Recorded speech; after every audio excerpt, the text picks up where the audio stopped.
ओम क्लीं वंदे दयानिधि श्री चरणारविंदम।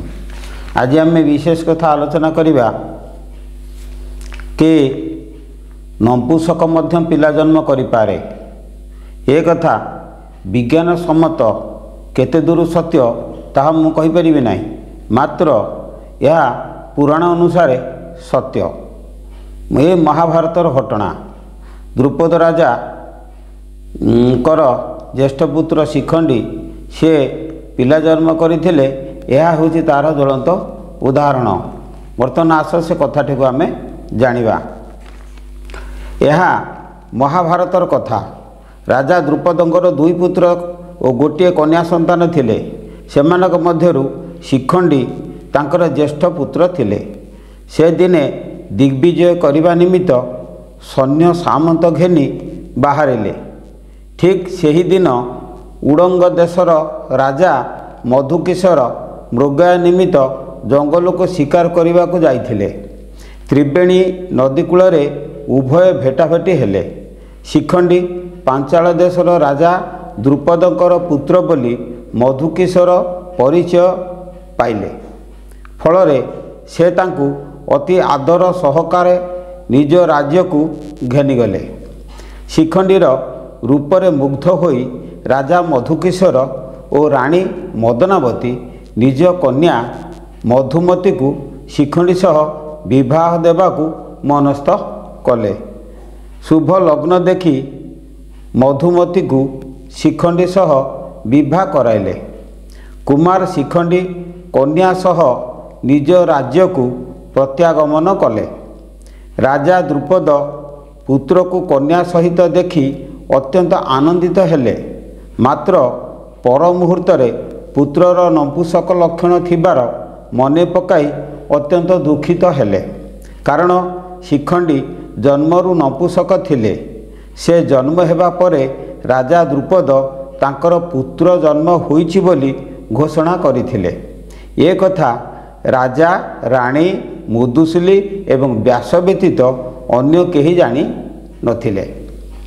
विवाहर 3 वर्ष परे मधुमती शाशु घरे पुष्पवती हेले। तापरे शिखंडी और मधुमती गोटे पलंकरे शयन कले। मधुमती बालुत कुमारी थिबारु ताकू स्वामी सेवा जना नथिला।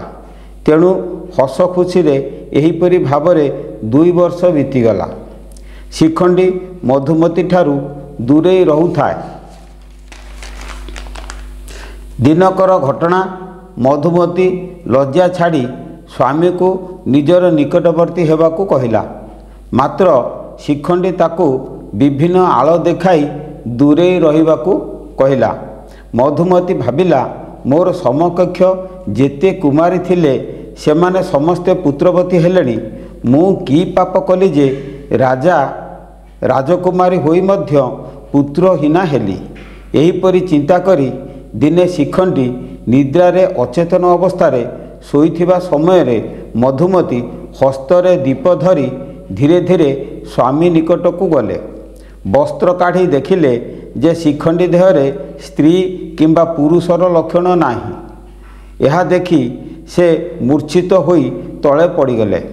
तापरे संज्ञा पाई उठी बसी नानादी चिंता करी करी राति पाईगला।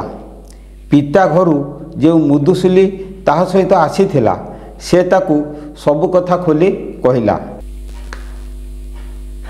ए कथा देखी मुदुसुली मधुमतीर पिता गृह को जीवाकू बाहरला।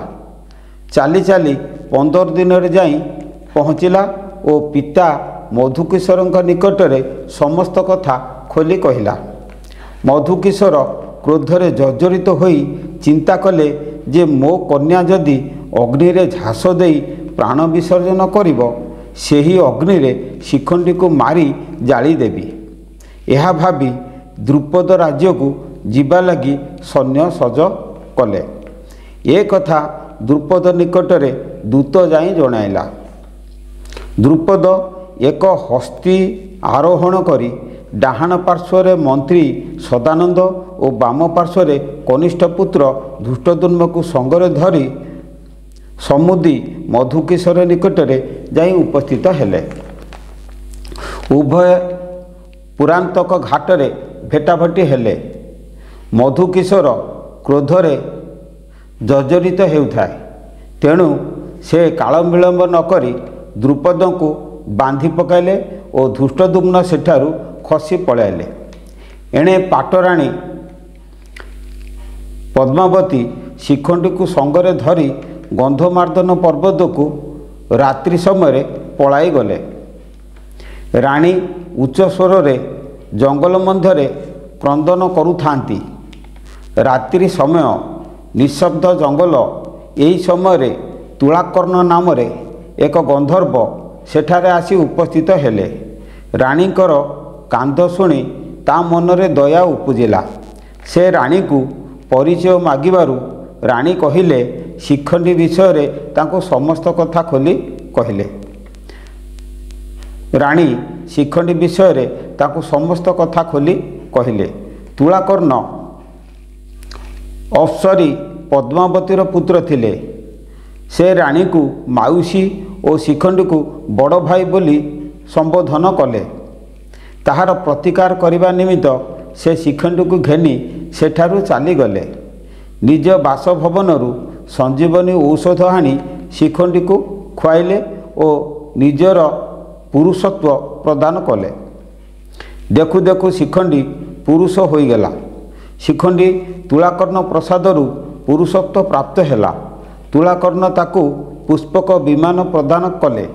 ଏତଦ୍ ବ୍ୟତୀତ ନିଜ ଶରୀରରେ ଯେତେ ଅଳଙ୍କାର ଥିଲା ସେ ସମସ୍ତ ଶିଖଣ୍ଡୀକୁ ପିନ୍ଧାଇଲେ। ଅନେକ ଅସ୍ତ୍ରବିଦ୍ୟା ମଧ୍ୟ ଶିଖାଇଲେ ଏବଂ ଯୁଦ୍ଧରେ ପରାକ୍ରମଶାଳୀ ହେବାକୁ ଆଶୀର୍ବାଦ ମଧ୍ୟ କଲେ।